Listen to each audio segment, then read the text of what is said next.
The more that you grow in yourself and become confident in who you are and are able to claim who you are and what you want and have the discussions, the happier your entire household will be.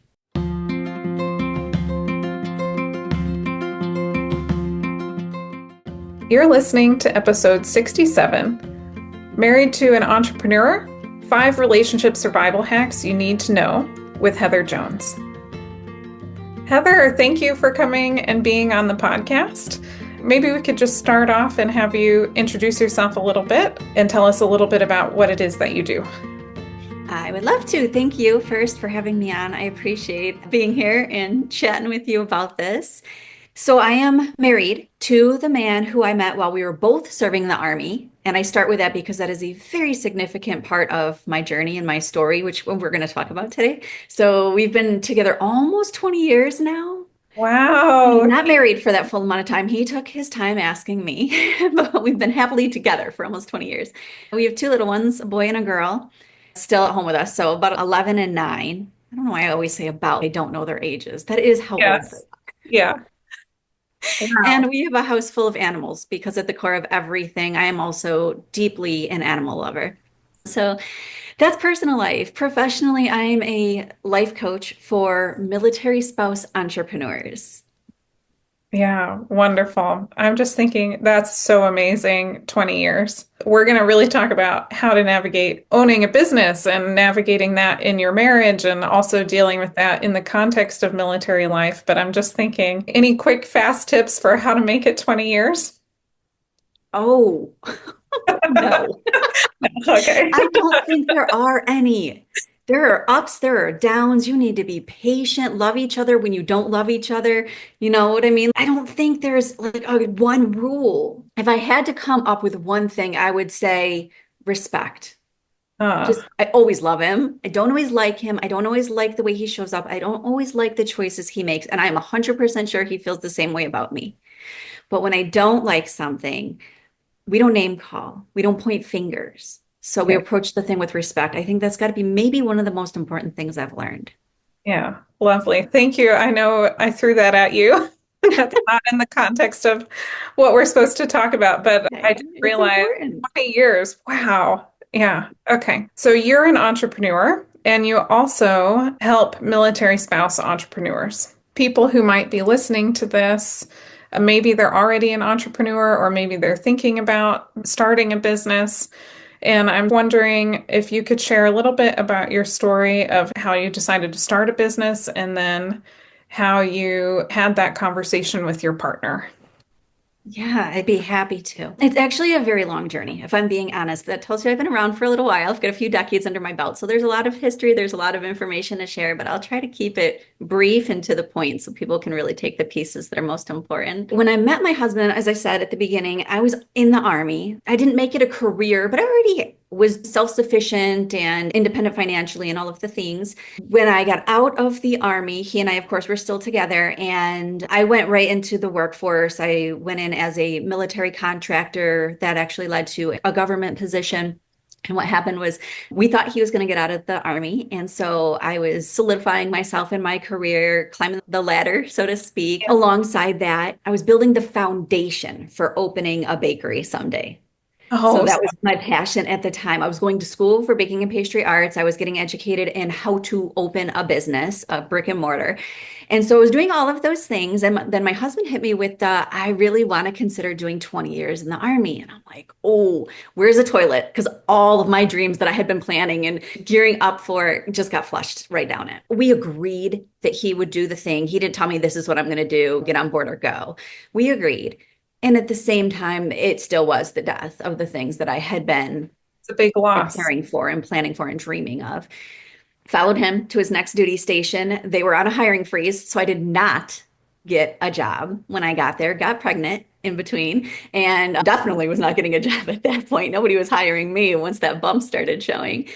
And it was at that time that I decided, you know what? I want to see what it's like to stay home with my kiddo. I think I want to be a stay-at-home mom and see how this goes, which was a very difficult revelation for me because I always just knew I was going to be a lady who had her own income. I was going to earn. I'd always done it from the time that I joined the Army at 18. And so that was tough to wrap my head around, even having that conversation with him. But he was so receptive. And that's just what I learned how my husband is. I say what's important to me and he's supportive. And so I got really lucky, very blessed in that. Yeah. It didn't take very long before I was like, okay, stay-at-home mom is not my jam. This is not for me. Definitely want to stay home with him. And also, I want an income. So I needed to figure out how to do both. And that's when I had to tell my husband, I want to do something more with my time. Breach that conversation. That was easy at the time because it was a multi-level marketing thing I was getting myself into, which I don't know if you're familiar with them. They sell you, it's your own business. It's really not, but that was my introduction to eventually really starting my own business. But it was such a small entry point that it wasn't too much of a conversation I had to have with my husband at that time. There were definitely deeper conversations later when I decided I wanted to do my own thing, but I'm going to pause and take a breath here. Yes, yeah. A couple of things are standing out to me about your story so far. And I was just thinking how common it is that military spouses, we have career goals, you know, and that they do end up being put on pause Mhm. or they get on the back burner. They are saved for maybe one day I could do this. Yeah. But that oftentimes, even when we agree to it, even when we say, yeah, that's okay for you, like we're agreeing to the 20 years, it still is a pretty big loss to have to put a career dream to the side, like the bakery. So I could really feel that when you were sharing about that. Yeah, that is such a common story for our community. Most of us don't go into these relationships at 18. Some do, straight out of their parents' house. That's okay. I'm not throwing shade, but a lot of us don't. We have our goals and our aspirations, and some of us are well on our way into them. And so I do think it is a very relatable, common story that so many of us have to go through when we enter into this lifestyle. Yeah. I'm also thinking about how lovely it is that you have a really supportive husband. Do Maybe in not a take that for granted. I feel like my story is very much the same. My husband has been very supportive. I was doing my dream job really when we met, and I was working at the Department of Veterans Affairs. At that point, I had no dreams of owning my own business. I just loved doing therapy, and I helped run a training program for recent graduates who were learning therapy, and I got to do research. It was just really cool what I got to do. Yeah. And it was a massive loss to put that to the side and to leave that job and then to pursue something else. We had to have a lot of conversations, my husband and I, about how is he willing to accept a pay cut that I'm not going to earn as much while I find new dreams to follow, all sorts of things around that. And then I'm hearing about in your story that you started something kind of small, entryway. You had some learning from the bakery, but then I forgot what you called it. Multi-level marketing. Yes, thank you. Yeah, that there was an entry point. In some ways, that made the conversation with my husband easier because he knew that being a stay-at-home mom and having something more was where it was at for me. That made that part easy. And this isn't necessarily what the conversation is about, what I'm going to say right now, but I will tell you that it did not make starting my first business easier. I just want to Uh, throw that out there for anybody because multi-level marketing is also another thing that's really huge for stay-at-home moms, military yeah. spouses, because it does allow us to continue to stay home with our kids. And there's so many beautiful promises that are made about it. And I'm not going to sit here and bash it. Don't get me wrong. That's not where I'm going. I just wanted to say that for all intents and purposes, did not set me up for success for starting my own business. So just Okay. anybody who's listening, I wanted to share that point. It felt important to me. But back to the topic of why we're here, the conversations with my husband, that helped me ease into the conversations. But there was a point where I was like, okay, this isn't working for me. This isn't where my heart is at. I'm noticing it's not what I was promised. It's not what I thought it was going to be, but I really do want to start my own business. And with that came one, the discussion of this is going to take a little income, which I don't have any of. So I'm going to need you Yeah. to fund it because I started doing handmade products for Etsy. And so there shouldn't be any shame in that conversation with your spouse, right? There never should have been for us because that was never a thing. Like he was never, Heather, you have to ask me for money. Heather, this is my money. You get an allowance. It's never been that. It has Good. always been what I make is ours. Oh, It's so I really like your husband. As I you're thank talking you. I about do too. He's a good guy. But I him. think what's important to highlight here is even if you have the most supportive spouse, and even if they're like, yes, I want to support all of your dreams, and that's their approach, it doesn't change the fact that so many of us, especially those of us who came from a background of being independent, feel some guilt or shame around it. And Yes. that was the major struggle in that I had to say, I don't have the money coming in myself. I need you to fund this for me until I can fund it for myself. And Yeah. then build businesses can take a lot of time to start to have that income. And so the more years that I didn't have the income and the more transitions I made, because I went from crochet to woodwork to a bunch of things to eventually life coaching where I am now, with all of those transitions, it felt like I see you continuing to support my dream. And I feel so bad that I have not made a success of it yet. And so, if anything, that was probably one of the absolute most challenging things for me. Yes, I can relate to that too. I've thought about it for myself over the years because when my husband and I met, I made more money than he did. He has really financially supported us the last several years as I've been trying to grow my business. But I know for me, there is that piece of I want to be independent. I don't want to rely on Mhm. somebody. So it's hard to have him financially supporting me so much. But there's that piece that comes into it. And then I have another maybe feminist side of me that starts thinking about, well, of course, as women, this would be an important conversation around what does it mean to be dependent on a man and feeling the freedom to support ourselves. So it makes a lot of sense that there's that craving. I know not all military spouses are female, but so many of them Mhm. are, that there would be this natural craving from generations of women don't have the freedom to leave a situation. Yeah. And there's that craving to be able to support ourselves, I think. I wholeheartedly agree. For context, I come from a divorced household. Now, my parents didn't divorce until I was an adult. So I grew up gratefully with both of my parents in the household. But the point I'm making is I saw the impact of a mom who didn't work. She didn't work for an income. And to see my parents divorce and my mom not having a way to really support herself beyond, Social Security because she is disabled, I was like, that's not going to be me. I trust my husband and I feel safe and financially with him. And that piece of my life doesn't let me ever feel fully safe. So there's that definite like drive, need, desire to have the security of financial independence. Yeah, I'm thinking about at different times where I've felt that in my life. And as a business owner, it can be motivating for me to work really hard. And then sometimes it can feel like limiting and scary. And I think that's the part that can come up in my marriage is the fear more and me having to work on that in my relationship with my husband of, okay, actually, I am safe here. I have to remind myself that it's safe to rely on my husband, actually. Yeah, you just brought up a thought for me. I've been talking my husband up. Like he's a saint. He really is a wonderful husband. And I could not ask for a better scenario to dive into my own dreams and be able to take the time to get where I'm going and to approach success in the way that feels right to me. I couldn't ask for a better scenario.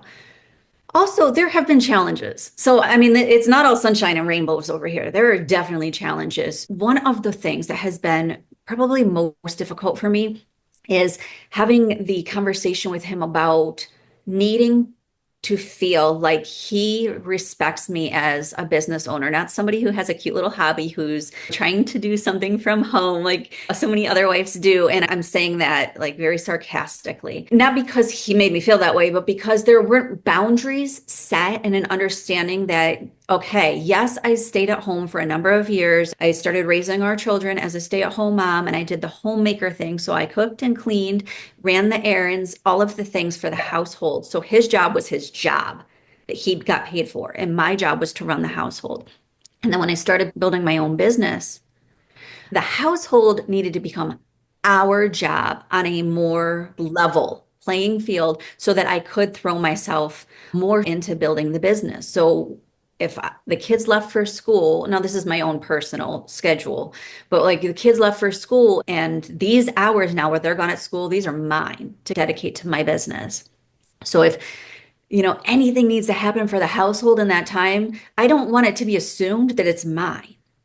Yes. That was a hard discussion to have Yeah. because he's still the breadwinner, so to speak. He's still the one supporting the family and making the money financially. And I'm never going to be able to be that person alongside him if I'm not given the opportunity to set these boundaries and the respect to say, no, I'm not making any money, but what I do is real and it's serious. And that was hard because we both had those expectations set where I was the one that did all the things. So that was definitely probably one of the biggest challenges and really taking my business and what I was building seriously and asking that of him as well. Yes. I think you read my mind because I was going to ask about some of the conflicts that you've encountered with trying to run a business and how that's been in your relationship. And that I can see that being really challenging for a Yeah. lot of military spouses who maybe have been in a similar situation and they want to start their own business as well. I think that even if they were working, teaching, or wherever, just because the service member is gone so often with deployments and stuff, there's already sort of the home is It, your stuff. sometimes it does have to be. Yeah, but to not have that as a baseline, I'm hearing like in order to scale, to really grow, to then be able to feel like I do have this sense of independence eventually, I do need the time to work on the business, which means that we need to be handling family life equally. Yeah, Yeah. absolutely. I could approach the conversation with him because I know my husband and I know he's supportive. And I also recognize everybody's not going to have that scenario where the husband is able to be or the spouse is able to be as supportive. So to that, I would say it's still necessary to figure out how to broach that conversation. Still Yeah. has to be had. This is my little moment of like couples counseling. I can help it. Yes, yes, Yeah. Yeah. absolutely. This is Liz's. I don't have to tell your audience what you do for a living, but this is your zone of genius. From my Yeah. perspective, you have to be able to have the conversation and have it in a way, and this is where Liz guides you. How do you do this? Have it in a way where what I say, you are able to receive, and what you say comes out in a way that I can receive it. So neither one of us feels attacked or like we're having the finger pointed at us, right? Yes. That's where my personal marriage does have a bit of a discrepancy is me having to be able to calm myself and say, okay, I'm not feeling seen or respected, and it might not have been his fault, but I still need to have the conversation. Like, I need to feel from you because you matter to me and your perspective is important to me as my husband. I need to feel from you that you see that what I am doing is important and that it is real. It's not some little thing I'm playing with. Yeah, and that my dreams are valuable too. I totally get that. Have there been any other big sticking points in the journey of owning a business that you noticed that came up in the relationship because there was tension between being a business owner and being a spouse? I would say probably the biggest thing was I'm always going to take responsibility because I'm a life coach, right? Because I've been doing my own coaching, receiving coaching and learning how to coach myself for years now. I'm to this point. So I'm always going to take responsibility, what I feel like is my part. And I don't say responsibility meaning fault. I say, what can I do to make this what I need it to be? But I also want to invite people to read between the lines, right? When I say things. So, what I mean by that is I had to set boundaries and be the one to say, these are now my work hours. No, I'm no longer able to pick up your dry cleaning. No, I am not going to do the grocery shopping. Hey, by the way, we're going to need to spend a little extra money on grocery shopping now because I can't go do it. I'm going to order it and somebody else is going to drive it to the house. And just so you know, if you have a problem with that, we can discuss that. But this is where I'm at. And so I really had to get clear on what was important to me and start setting those boundaries and have that conversation with him. Again, he was very receptive. And so I'm grateful for that. But the challenge was even knowing that I had to have the conversation with him and taking responsibility for all of that. And so I say I've been able to coach myself because a lot of people, and I don't say this to point fingers at anybody, it takes personal growth to know that you get to take responsibility for these things and to set these boundaries that are important to you and to know how to do it so that it feels okay to everybody involved, but also that you feel validated and like you are doing the thing that matters most to you, taking Yeah. yourself seriously, respecting yourself kind of thing. I love that. I feel like I want to do like the snappy thing with what you're saying. Okay, let's do it. Because boundaries are so hard. There Mm. is a couple dynamic, but it's so hard, especially if we have struggled with boundaries in other parts of our lives. Again, I'm thinking women tend to be socialized to be caregivers, caretakers, to be thinking of other people, and to say, no, actually, I need this, and I'm going to prioritize what I need here is really hard to do. Yeah. And it does take a lot of personal growth. And when I think about that, it's like the constant saying, no, I'm going to do this for myself is really hard. If you do have a spouse who you're blessed enough that is supportive of your endeavor, it's still an internal battle because if my kids have, let's say, an appointment or one of them gets sick and I had a meeting scheduled that feels very important to me. I always say, let's try to stay flexible. But if there's something that's come up that feels very important to me, I'm recording YouTube with somebody or doing a podcast with a partner, and it feels like that's where I need my energy to be that day. The assumption that I'm going to be the one that cancels my plans to stay home with the kids because traditionally I'm the caregiver, the homemaker, that is an internal battle personally that I have had to have over and over again because I feel almost bad going, hey, husband, can you take the time off or go in late or work extra hours on a different day to support this? Even though you're still the one making more money, even though what I'm going to do isn't really making the money yet, there's this huge internal battle there Yeah. to have that discussion and to be okay with having that discussion. Yeah. We don't have kids, but I feel the same way. Like anytime our pets need to go to the vet or something, I'm always thinking, okay, I need to ask if he'll take time off to do this. So that way it's not just always on me. Yeah, so I'm thinking for people who might be listening, do you have any final tips how you navigate having a family and running a business at the same time? Yes, I have a few things that I would say to that. The Yeah. first thing I would say is, of course, I'm going to say this because I'm a life coach. There's no such thing as too much personal development. As long as you're approaching it from not because I hate myself because there's something wrong with me, but because I love myself and I want to continue to grow in who I am and be confident in that person.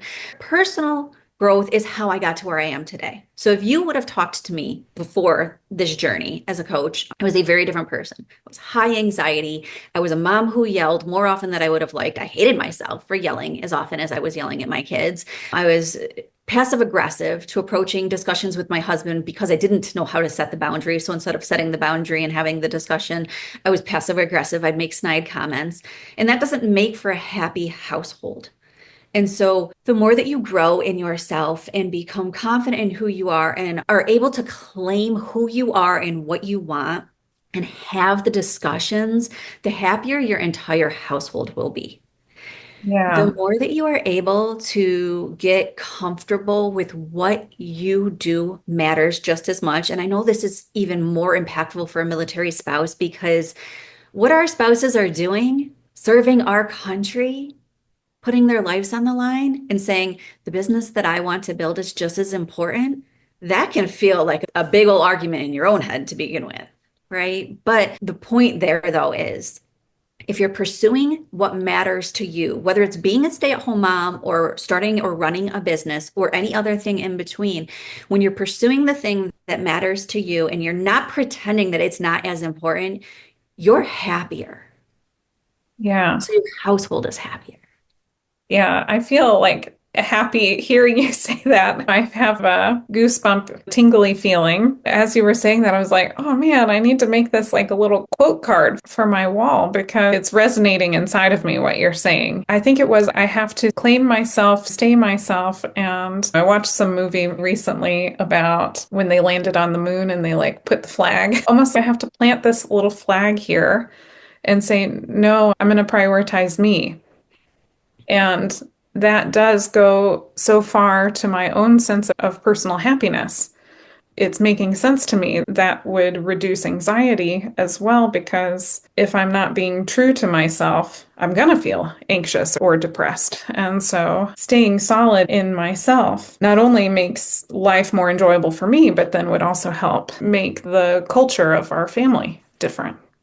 Yeah, absolutely. Just final little kind of comment here. Our spouses can be with what they do for a living, for a career, they can be under an extraordinary amount of pressure that most people will never understand. Somebody who has never served couldn't possibly understand.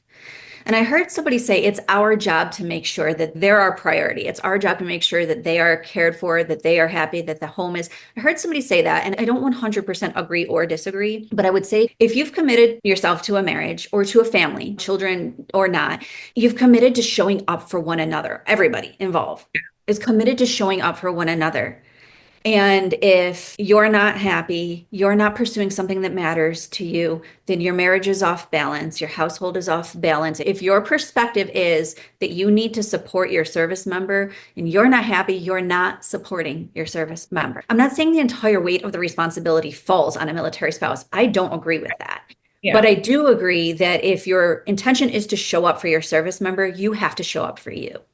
Yes, I love that. Like when you're on a plane, you have to put the mask on yourself Yes. first before If you. you stop breathing, you can't help anybody Yeah, else. exactly. Yeah. You Yeah. stop loving yourself, caring for yourself, filling your own cup. You can't do that for others. Heather, I'm thinking like if people want to do coaching with you, could you share a little bit about sort of your services and how people could find you if they wanted to work with you? Yeah, thank you. I would love to.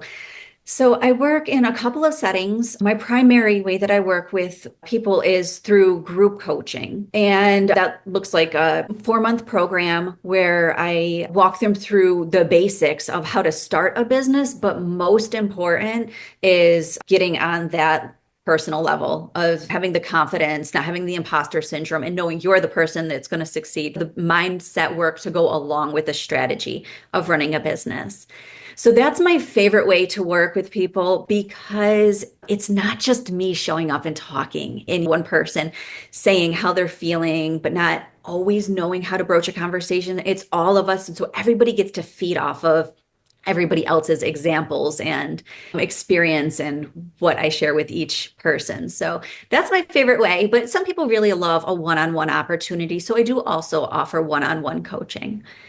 And the best way to connect with me is heatherjonescoaching.com. That's my website. My favorite place to drive people to, though, is my YouTube channel because I talk about all of this stuff more in depth. And you can also find me under Heather Jones Coaching there. Okay, great. We will have all of those links in the show notes for people so that way they can just click and find you really easily. But I thank you for sharing that right now too, in case somebody just wants to Google it. I love that you are offering both individual and group coaching. I really like groups also because you need community. You really can't do big changes on your own. And so I love that you're doing that. Yeah. And I love that you were on our podcast. So thank you. Me too. Yes, I enjoyed this conversation. Thank you so much. While I am a therapist, this podcast is for educational purposes only and is not considered therapy. It should also not be a replacement for therapy. So if you think you need a professional of any kind, you should definitely go find one. Until next time.